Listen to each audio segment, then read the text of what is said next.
What if I told you that the key to your success is hidden in the words you probably dread hearing the most? Can I give you some feedback? For most people, those 6 words might cause your defenses to rise and your mind to race.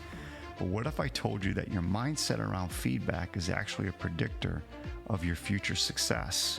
In this episode of Breaking Sales, Pam and I are about to challenge the way professionals respond to feedback. We're diving deep into why most people run from the criticism while top performers crave it. You'll discover how your instinctive reaction to feedback might be sabotaging your results, why you're probably not as self-aware as you think, and how to transform criticism from a threat into your secret weapon for growth. If you're ready to embrace discomfort and unlock a new level of performance, this episode might be for you. It's time to stop running from feedback and start running towards it. Pam, I spent the week with a couple different groups this week, and it was all about like what we do, big picture, right? It was a full seminar, it was live. And part of what we do in these seminars, as you know, not just deliver content, but we do these sessions where we ask people to role play, right? Because you have to have that pathway between mindset, what you're learning, how you're trying to strengthen your mindset, and how that mindset comes out. And you always talk about this in your voice. So it's like, right, you have to find your voice within your mindset. So if your mindset is confident and calm or convicted, right, your voice is and your body language and demeanor is what's going to reflect it. So you got to find it. So we do these role plays. It's very interesting to watch how people take feedback. I'll bet. I know you know this, but here's what I would say over years and years of doing this. And for our listeners, you got to think about it. How do you take feedback? Because I will tell you, there is no doubt, and the data would show it, our observations and experiences would show it. I can tell you who's going to be successful based on how they take feedback. Great point. I would agree with you on that. So I'll give you an example. We were doing some role plays and stuff, and there's this one individual. Cadence was fast, understandable, a little nervous. Role plays can be that way, right? Sure, yeah. Trying to find their voice, right? Not the sales voice, which diminishes their value, right? They were trying to find their peer voice, their executive poise voice, which ups their value. Repetitive in the questions. When they would ask the questions, they would ask multiple choice, okay? And never really paused for the prospect's answer. So it was time for feedback. I first asked their peers to give them the feedback. And immediately they would listen to the feedback and go, yeah, but. Yeah, but, well, here's what I was trying to do. There was no writing it down. There was no pause to really digest the feedback. The feedback came and it was, well, yeah, but here's what I was trying to do. And then more feedback came, and then it was, yeah, but that's been successful for me before. And then someone asked them, well, define success. Were you successful 15% of the time? 25% of the time? And they were like, well, definitely 25% of the time.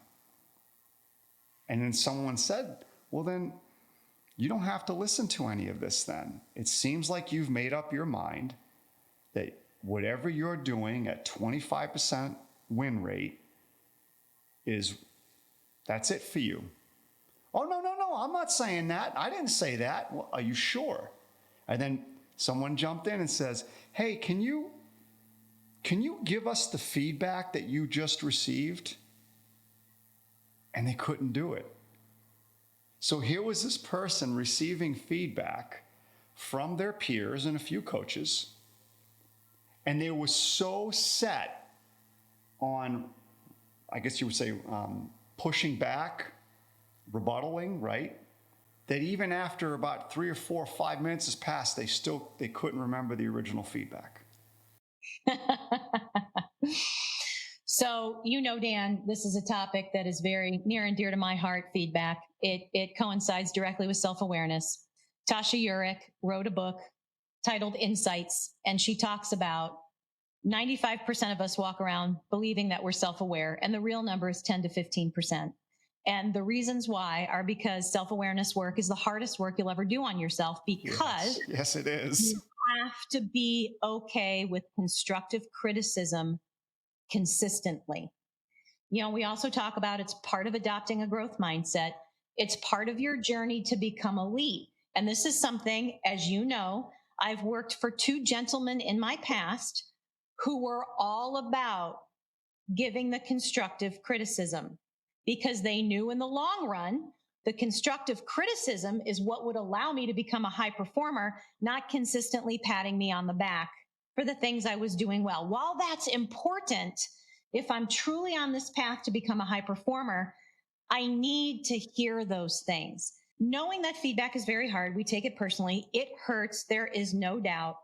I do feel like developing a muscle around feedback is an important one if you truly want to continue to learn how to reach your potential. That's it.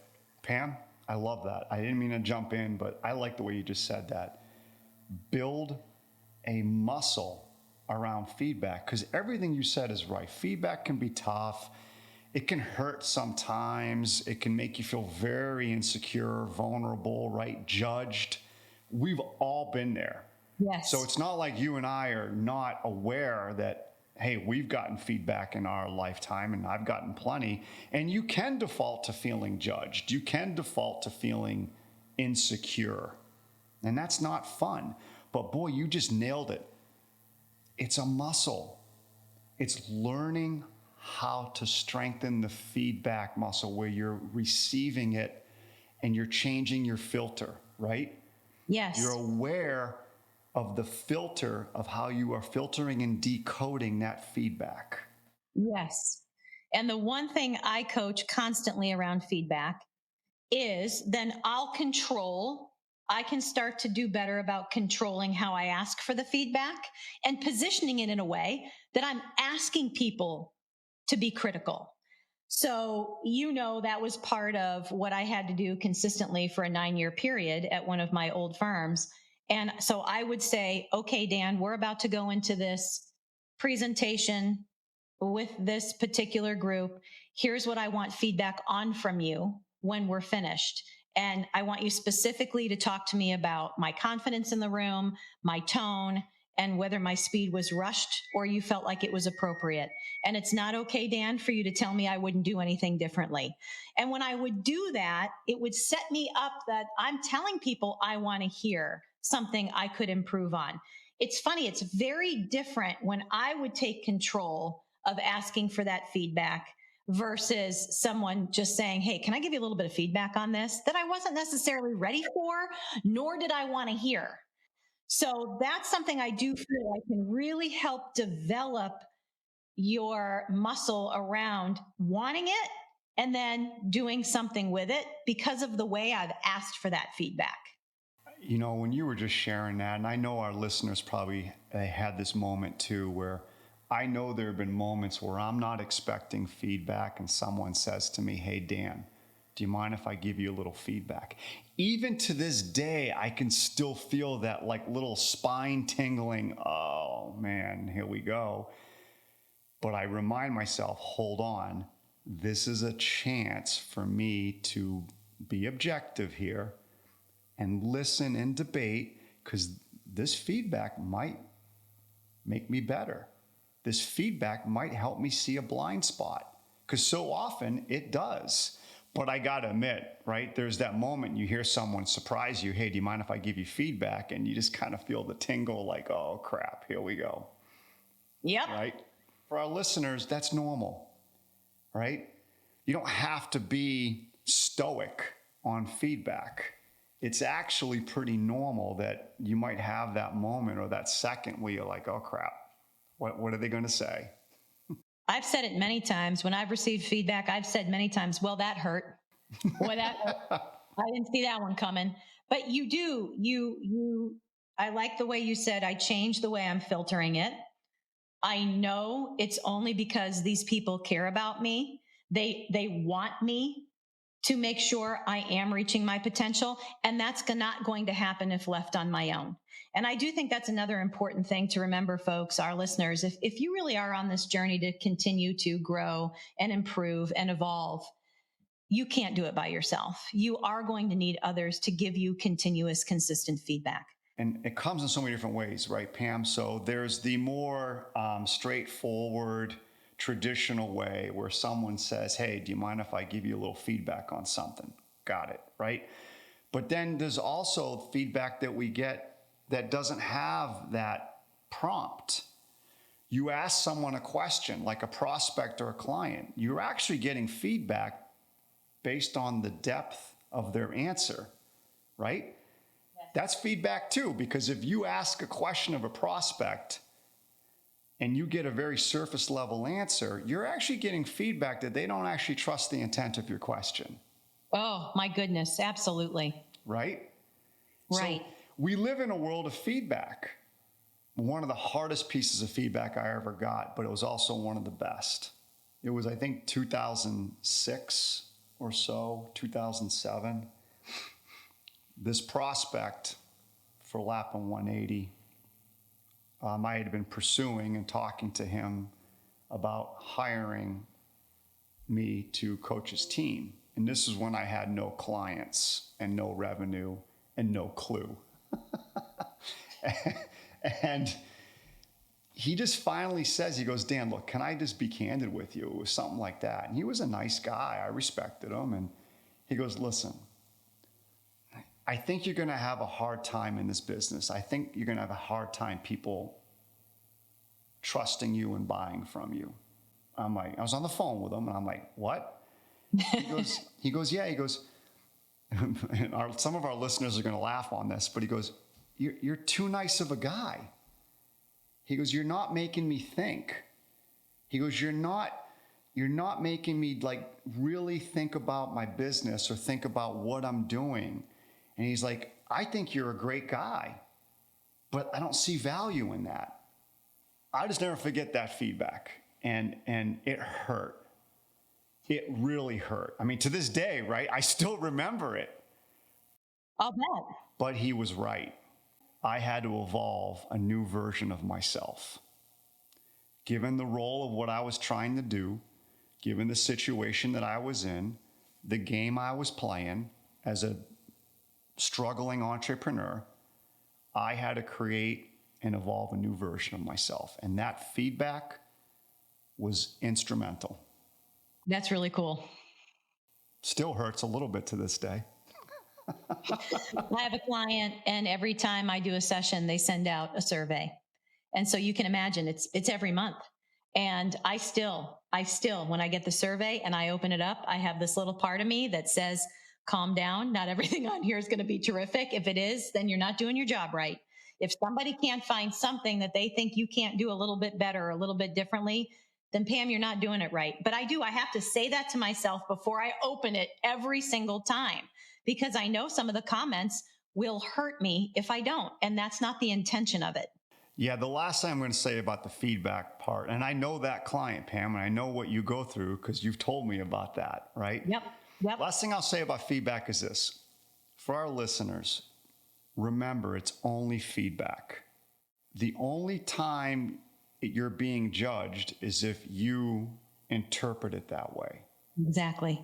So what I've learned to do is remind myself this is not a judgment. And even if it is, that's got nothing to do with me. That's that person's issue. Yep. So I will dissect the feedback and I will try to pull a positive nugget from it. That's my goal. It doesn't mean it's easy. It doesn't mean I don't have feelings either. Of course I do. But it's not like I want our listeners to think all feedback has to be implemented. No. It's not like all feedback has to be taken as the ultimate truth. No. But what you got to learn how to do is be objective about it, not label it as good or bad, and let it permeate, let it sink in. Give yourself some time to think it through so that you can get the benefit from it if there's benefit there. And to your point, it's strengthening that self-awareness muscle and strengthening that feedback muscle. And that's what I see top performers do. They take feedback. They crave it. They want it. They ask for it consistently. I have one every single time we meet. Come on, Pam, give me something I can be working on. Give me something. Give me something. And I just love that about him. Every time. Going back to my story as we wrap this one up, this individual in these role play sessions, I had a few people come up to me afterward and say, that person's going to probably have a hard time making it, aren't they? And it was simply because of the way they handled feedback. I believe it. And you and I have seen that happen dozens, and dozens, if not hundreds of times. So for our listeners, do your best. Pam said it really well. Think of feedback as a muscle. Every day is a chance for you to strengthen it. You're not going to be perfect, and it's going to take time, but every chance you have every day is you can strengthen it. You sure can. As we wrap up this episode, I want you to consider something. When was the last time you actively sought out feedback? Not just accepted it, but truly welcomed it. Here's your challenge. Seek out feedback from someone you respect, a colleague, a mentor, or even a client. Ask them to be critical. Ask them to tell you something you need to improve. Then resist the urge to defend or explain. Instead, listen, sit with it, and then ask yourself, how can I use this to become better? Remember, growth isn't comfortable. It's not about constantly hearing how great you are or what you want to hear. It's about consistently pushing your boundaries and evolving. If you enjoyed this episode, you can follow us on your preferred streaming platform. And if you choose, leave a review. You have many options to listen to.